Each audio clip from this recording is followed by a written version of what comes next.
Here's an NBA conspiracy that makes way too much sense. I'm going to prove to you that Woj is in fact NBACentel. Now this is not a new conspiracy, it's been going around for years, but I'm going to connect all the dots and make it make sense for you. Now I only have 3 minutes to do this, but when I make you think, wow, he's onto something, you better follow me. So this conspiracy is hot in the news again because yesterday Steph Curry announced that him and Under Armour have parted ways and he's now a sneaker free agent. And this news was reported in August of 2024 by NBACentel, an oddly specific report for a parody account to be tweeting a year in advance. So by the late 2010s, Woj was the game. He was the undisputed king of basketball news. He was the first to literally everything, and when you're at the top of the game, you make enemies. This is literally Game of Thrones, but for NBA news. And the biggest enemy that he made was Shams. These two have had like a quiet beef for years, because whoever's first on the news is the winner. Shams is basically Daenerys Targaryen. And this video is brought to you by WonderFan, the platform that pays you to watch sports, so go try it. If you don't like it, delete it. And enemy number 2 was the parasites. These are the NBA Centrals, the Bleacher Reports, everyone who just aggregates the news that he puts out to get clicks and views and revenue. He was fighting a two-front war that he could not win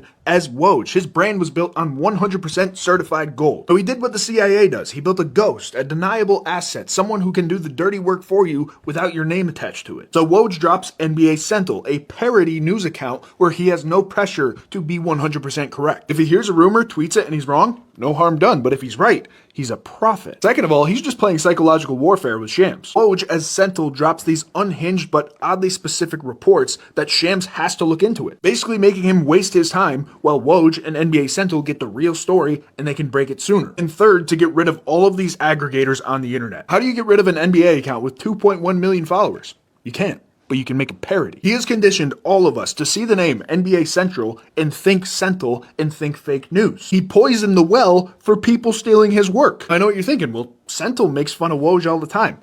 That's the point, buddy. It's the perfect alibi. It's like the criminal hosting a dinner party and being like, well, why would I invite you all here if I did it? And after Woj's health scare in 2024, he realized this is a young man's game. Not only is it like Game of Thrones, it's like the scene from Cars. So now Woj gets to 1, be the GM of a small basketball college in New York without having to be on his phone 24/7 and having this pressure. 2, mess with Shams, who was always trying to steal his thunder. And 3, get revenge on all of the accounts who leached off of him for decades. Woj is Centel.